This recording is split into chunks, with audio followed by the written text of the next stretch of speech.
Bonjour à tous, c'est l'heure du récap des nouveautés de Squarespace de nouveau. Donc là, on va revenir sur juillet-août, donc toutes les sorties de cet été. Et c'est vrai que maintenant, c'est une petite chose à laquelle Squarespace nous a habitués depuis l'année dernière, c'est que, enfin, il y avait déjà eu ça l'année dernière, l'été, ils nous sortent les grosses nouveautés de l'année, en fait, les grosses nouvelles fonctionnalités ou designs sur lesquels ils ont bossé l'année en cours, l'année qui vient de passer. Donc là, ils ont effectivement sorti les deux grosses fonctionnalités qui étaient attendues. On va revenir dessus dans la rubrique fonctionnalités et on va toujours commencer avec le design où là c'est très court. Il y a peu de choses qui sont sorties. Il y a pas, c'est pas là-dessus qu'il y a plus de nouveautés en ce moment. La dernière fois c'était aussi ça. En fait c'est parce, enfin, il y a d'autres choses à côté qui viennent compléter les nouvelles possibilités de design liées justement par exemple à cette nouvelle collection de cours qu'on va voir. Mais c'est vrai qu'à part ce qu'il a fallu faire attention là, c'est au niveau des polices. Ils ont changé le CSS. Donc pour ceux qui codent, c'est pas mal, il y a des nouvelles variables et tout ça pour gérer les polices. Mais si vous aviez du code personnalisé, attention, ça a pu un petit peu tout changer. Et normalement, c'est corrigé. C'était pendant un laps de temps, c'était en juillet. Mais si vous aviez vu des erreurs au niveau de vos polices à ce moment-là, c'était normal. Et là, normalement, c'est résolu. Vérifiez quand même bien au cas où. Surtout donc, si vous aviez intégré des polices, ce genre de choses.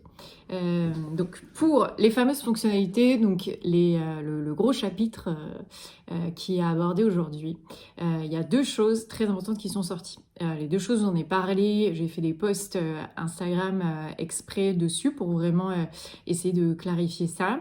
Donc le premier, c'est la gestion de projet. En fait, ça va vraiment permettre de gérer votre business depuis la plateforme directement. Donc c'est comme un espèce de mini CRM. Vous allez pouvoir créer un projet, noter, enfin le lier à un client. Depuis profil, vous pouvez rajouter un client si besoin, sinon vous retrouvez si c'est un client qui était déjà là dans votre historique et vous pouvez lui envoyer une proposition de paiement. Il peut la recevoir donc par email, payer directement via ce lien. C'est vrai que c'est quand même pas mal. Moi, je l'ai commencé à l'utiliser pour des petites demandes qui avaient besoin d'être un petit peu plus personnalisées et pour gagner du temps. Et c'est vrai que je trouve vraiment la solution intéressante. Elle n'est pas adaptée si vous avez beaucoup une proposition commerciale avec beaucoup de lignes comme sur un devis par exemple. Mais pour des petites missions, des petites prestations, je trouve ça intéressant et ça peut vous faire gagner du temps. Et l'idée, c'est de rester sur la plateforme. C'est leur but hein, maintenant depuis quelques temps, c'est effectivement de rajouter plein de choses qui vont vous permettre de tout gérer depuis l'outil et ne plus avoir besoin de passer par des outils tierces. Et donc ces outils tierces qui sont d'ailleurs souvent aussi un petit peu payants et en même temps qui vont faire encore une fois quitter la plateforme. Du coup, autant plus vous allez rester sur Squarespace, plus vous aimez l'outil, plus vous allez prendre des forfaits chez eux, c'est normal. Donc voilà pour la gestion de projet. Moi j'aime plutôt bien. Voilà, c'est mon retour. Et donc si pour info, maintenant, donc tout ce qui est formulaire, moi en fait je pars de là, j'ai un formulaire exprès adapté sur mon site pour tout ce qui est création de site maintenant que je demande, enfin c'est sur devis, j'en réalise plus énormément de mon côté, mais je bascule sur les gens, les apprenants de ma formation.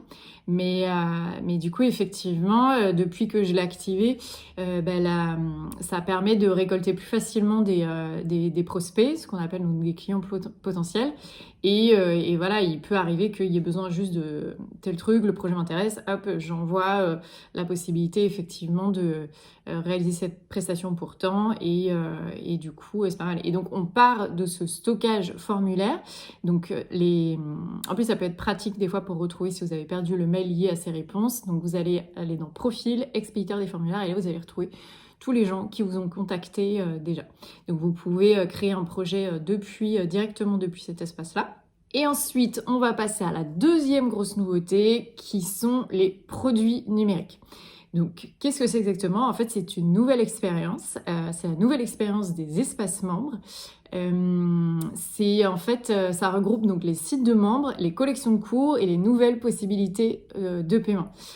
C'est un peu compliqué dit comme ça, mais en fait, c'est vrai que jusque-là, on pouvait faire des espaces membres, donc des espaces sur adhésion, payants ou non, donc depuis son site, qui permettait déjà de récolter, donc de monétiser un contenu, une formation, un produit, n'importe ce que vous aviez donc sur votre site en accès fermé.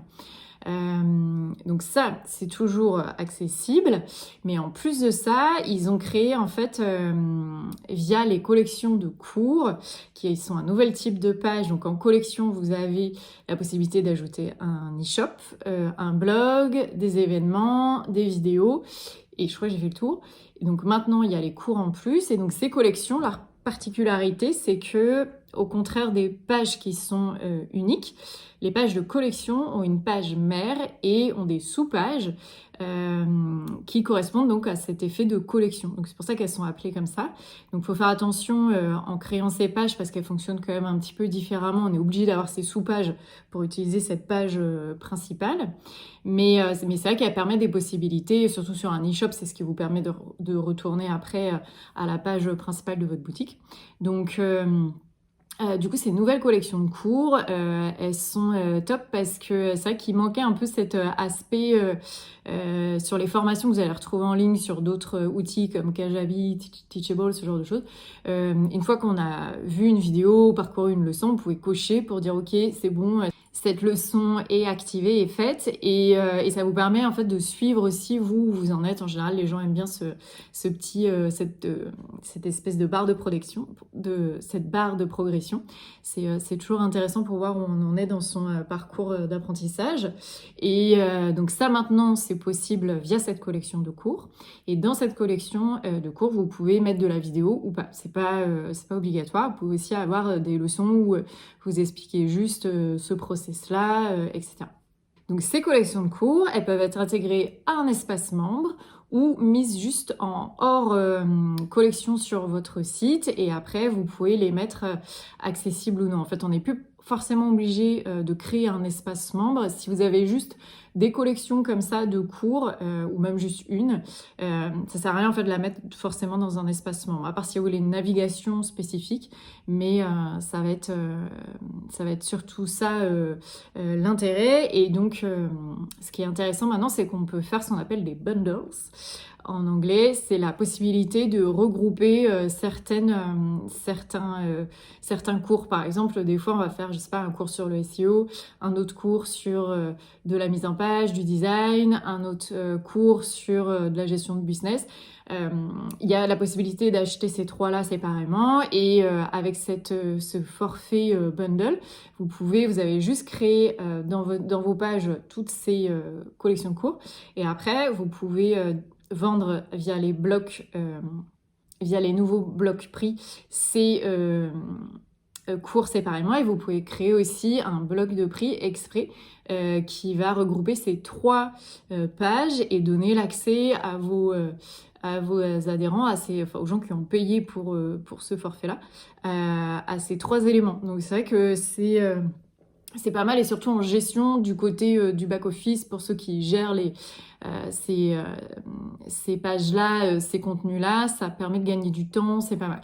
Je maîtrise pas tout encore parce que ça vient de sortir et moi-même je suis en train de le mettre sur mon site, de basculer, mais du coup, pareil, je suis encore en train un peu d'appréhender l'élément, mais c'est vrai que c'est pas mal, et il y a vraiment dans ces possibilités de paiement, ça laisse plus de choix, de flexibilité, c'est assez intéressant. Et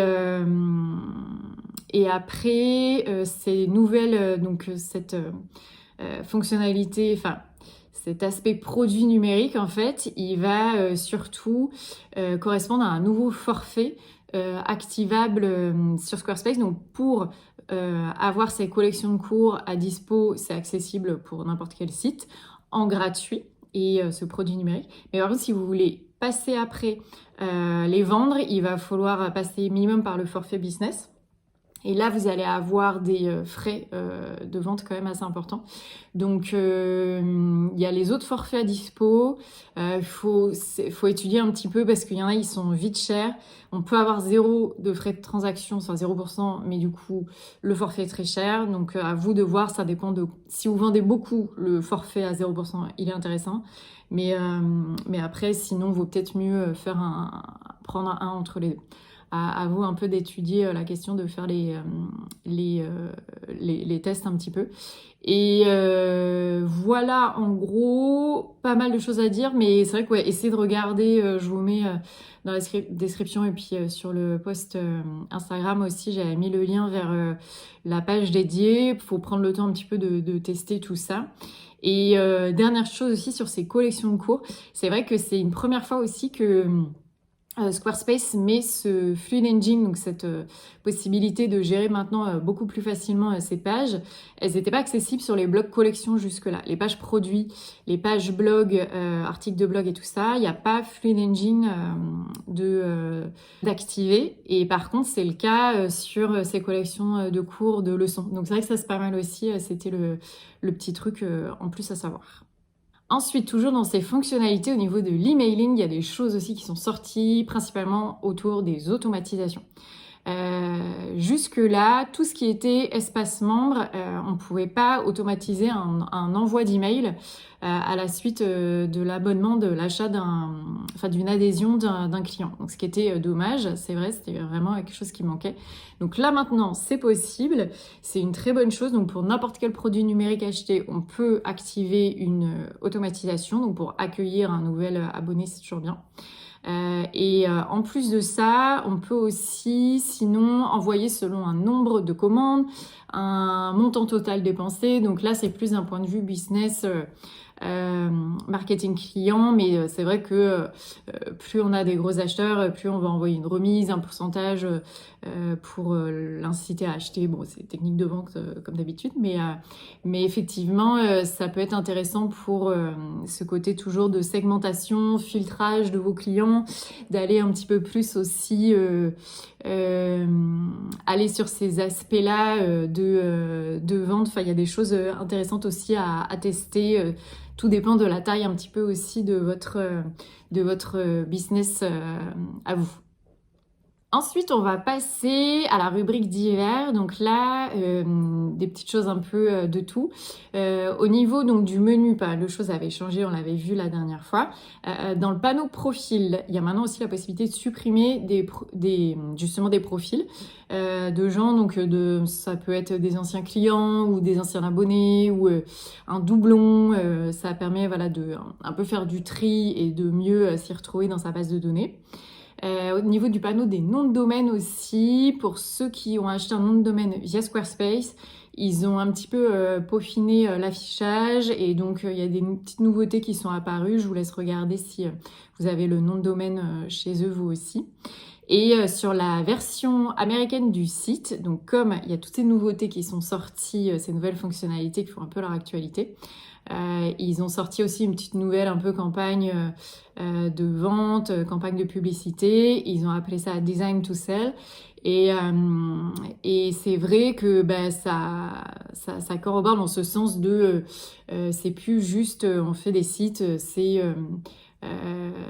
beaucoup aussi maintenant pas juste des sites vitrines mais des sites de vente ou comment développer son propre business en ligne, ses propres contenu, ses propres manières de récolter de l'argent, de trouver des possibilités de gagner sa vie.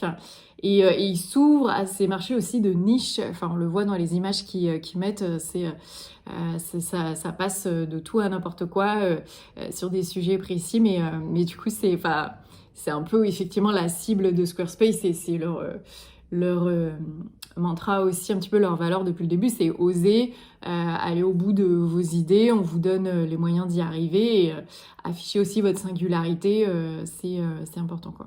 Ensuite, au niveau du Circle, le Circle Day a eu lieu, ça y est, donc c'était fin août, on a pu suivre ça en ligne. C'était toute une journée de conférence qui est dédiée aux professionnels.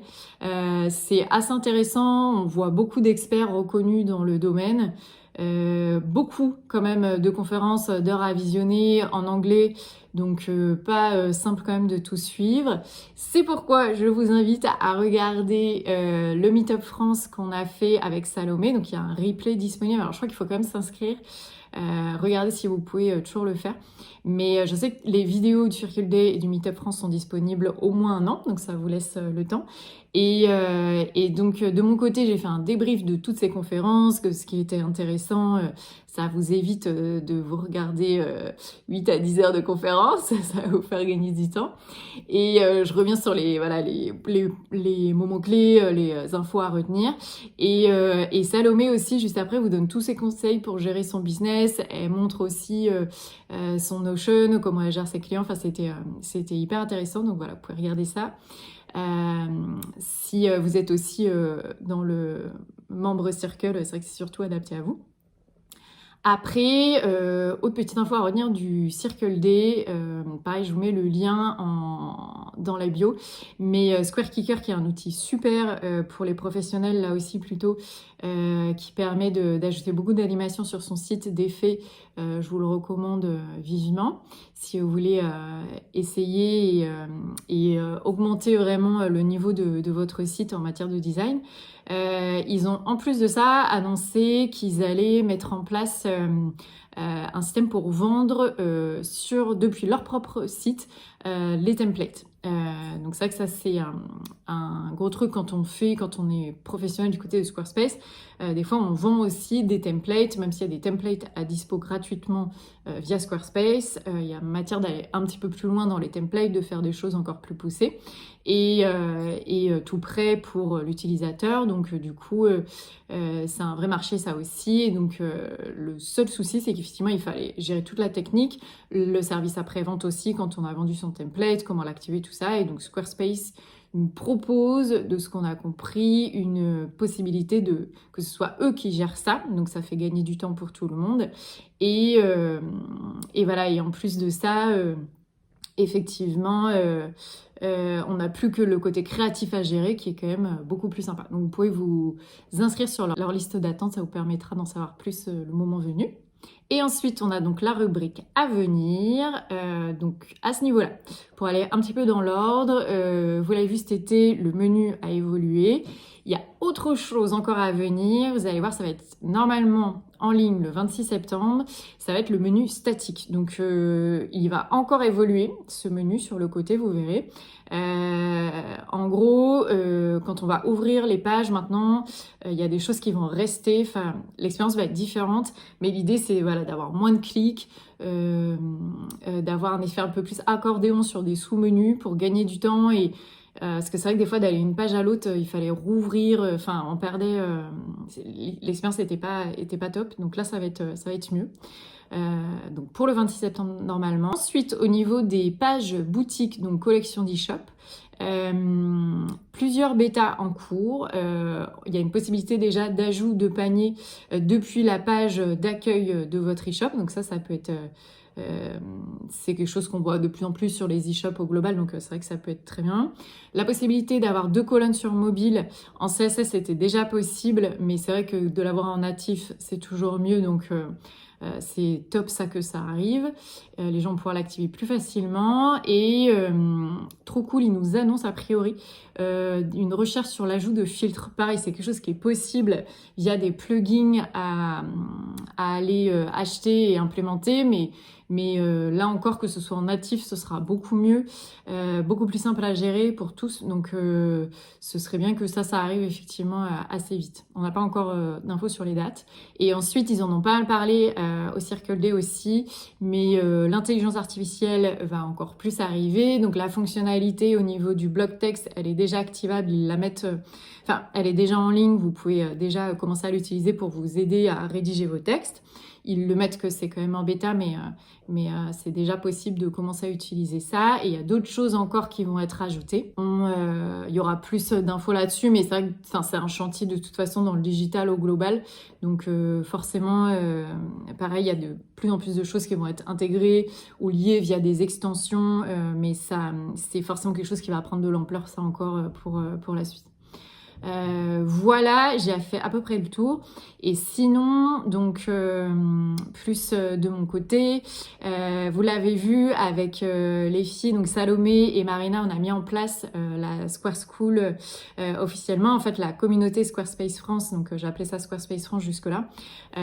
Comme Squarespace va maintenant mettre en place aussi les chaînes vraiment officielles françaises, il fallait que je modifie un peu le nom, donc on a appelez ça la communauté Squarespace France et donc vous nous retrouvez sous le @squareschool.fr, donc à la fois sur Instagram et le groupe Facebook où vous êtes toujours de plus en plus nombreux, donc ça c'est cool et ça permet d'échanger aussi, c'est toujours une bonne chose, enfin c'est toujours intéressant aussi de voir ce que les gens recherchent, là où ils ont des interrogations, des besoins et tout. Donc ça a été mis en place. Moi de mon côté j'ai pas mal revu mes offres aussi pour la rentrée, il y avait un petit peu besoin de remettre des choses à plat et c'est vrai que septembre c'est toujours le moment idéal pour ça, donc autant en profiter. Je vous laisse regarder ça depuis mon site directement si vous avez des besoins. Je propose un audit notamment maintenant qui permet, en fait des fois des gens me contactent pour des petits besoins, mais en fait il y aurait tout un besoin derrière quand moi je vais un petit peu mieux voir, comme j'ai accès d'un coup au site, je vois plein de choses et à chaque fois je suis là, ça il faudrait changer, ça va pas, ça d'un point de vue technique c'est pas bon, enfin il y a toujours des tas de choses et c'est vrai que du coup je me suis dit, en fait oui, autant proposer cet audit tout de suite à dispo, comme ça on part sur de bonnes bases et ensuite après je peux aussi répondre aux besoins sur telle chose que le client avait, mais en fait des fois il y a une base à avoir qu'il faut, qu'importe les nouvelles choses que vous ajoutez ou tout ça. Voilà, et après, le programme qui est en place avec Squarespace aussi, donc avec Salomé, on est les leaders France, on a dû animer pas mal d'ateliers, de meet-up ces derniers temps qui nous a pris quand même du temps justement. Et là, ça y est, ça s'est un petit peu dégagé. Le prochain, le mien de mon côté, est en novembre avec Ulule, où on va reparler aussi branding et stratégie de contenu. Et du coup, j'ai pu reprendre les vidéos de la formation, donc elle avance bien et j'ai hâte d'arriver aussi jusqu'au bout pour un petit peu plus communiquer aussi autour de ça. Mais c'est vrai que ça demandait tout un boulot de défrichage de mon côté, de mise en place et ça fait du bien là de voir que ça avance vraiment. Donc hâte de pareil. Avec cette possibilité de collection de cours, maintenant, il va y avoir plus de choses aussi possibles. Et entre les fiches, c'est toutes ces vidéos à dispo. L'idée, c'est voilà, d'essayer de, moi, transmettre ce que j'ai appris et de vous donner toutes les clés pour vraiment maîtriser cet outil Squarespace qu'on adore, même s'il nous change plein de trucs tout le temps. Mais en général, c'est toujours pour le mieux. Et c'est vrai que c'est un outil qui est quand même vraiment bien pour avoir son business à soi en ligne et pouvoir gérer son site soi-même. Voilà, j'ai à peu près fait le tour. Ça faisait quand même pas mal de choses effectivement. Et puis on se revoit donc dans 2 mois, en début novembre, pour le débrief de septembre et octobre. À très vite.